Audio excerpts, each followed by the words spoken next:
तो चलिए शुरू करते हैं। आज हम लोग ये बिल्डिंग प्लानिंग एंड ड्राइंग का PYQ सॉल्व कर रहे हैं 2024 वाला, ठीक है। तो पहले ऑब्जेक्टिव सॉल्व कर लेते हैं।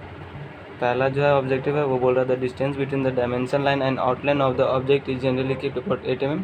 तो ये ट्रू है क्योंकि इतना ही जनरली कीप किया जाता है, रखा जाता है। तो आउटलाइन जो होता है, और मतलब इसको समझ लेते हैं पहले।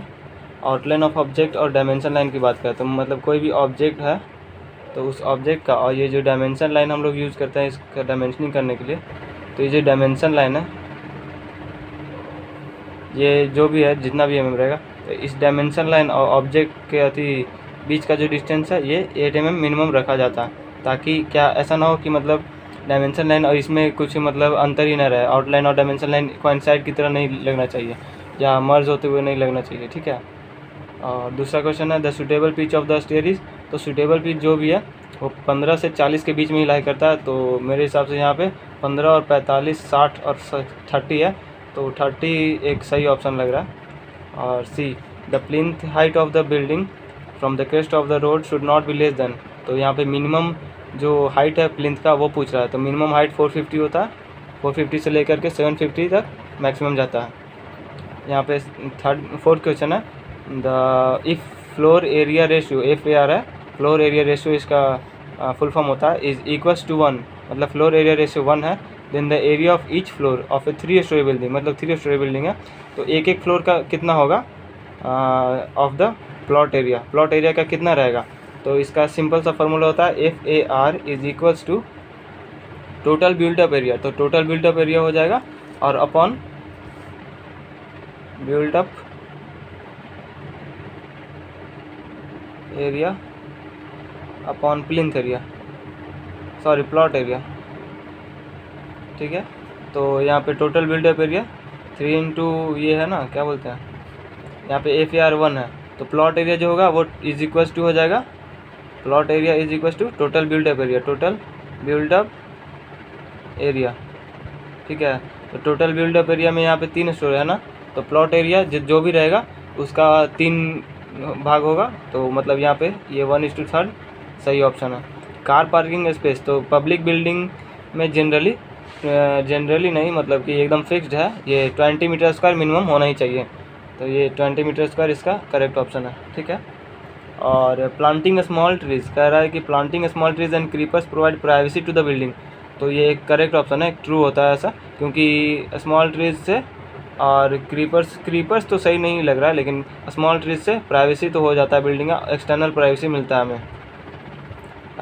जी है perspective of an object is large when the picture plane is behind the object. ये कह रहा है कि ऐसे भी ये क्वेश्चन का मतलब ये हुआ कि मतलब जिस एक्चुअली क्या होता है कि पर्सपेक्टिव व्यू जैसे जैसे प्रोफाइल प्लेन जो है वो पीछे जाता है ना ऑब्जेक्ट का, ये ऑब्जेक्ट है, ऑब्जर्वर है, ये ऑब्जेक्ट है और यहाँ पे ऑब्जर्वर है, तो ऑब्जर्वर और ऑब्जेक्ट और यहाँ पे प्रोफाइल प्लेन, तो ये जनरली तो यहाँ ऑब्जेक्ट और ऑब्जर्वर के बीच में होता है PP, ठीक है।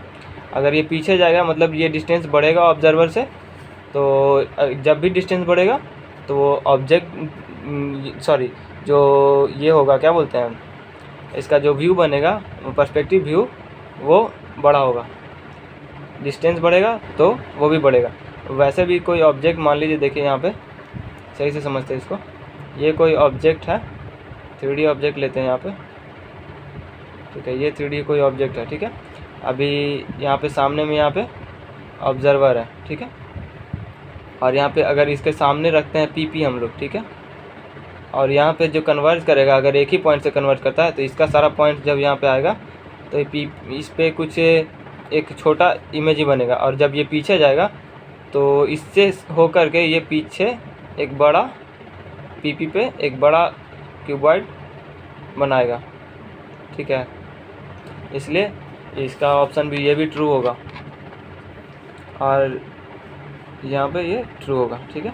और ये मैच है, तो रैम्प क्या होता है, जनरली एक स्लोप्ड होता है, मीन्स ऑफ वर्टिकल कम्युनिकेशन, इसका सही ऑप्शन है। और riser front face of the step होता है, ठीक है। Third front elevation orthographic projection in of a vertical plane होता है, ठीक है। और कोपिंग जो होता है वो हॉरिजॉन्टल प्रोजेक्शन ऑफ ब्रिक होता है पैरापेट वाल के ऊपर में। ये इसका ऑप्शन करेक्ट ऑप्शन है। उसके बाद यहाँ पे नेक्स्ट क्वेश्चन है, a comfortable climate has temperature between 30 degree Celsius to 40 degree Celsius. ये बिल्कुल रॉन्ग है, क्योंकि जनरली जो नॉर्मली वेदर का क्लाइमेट का जो टेम्परेचर होता है वो 20 डिग्री सेल्सियस के आसपास होता है। तो ये जो 30 टू 40 है इसको जनरली वार्म कंडीशन मानते हैं, वार्म क्लाइमेट। ठीक है, तो ये फॉल्स हो जाएगा।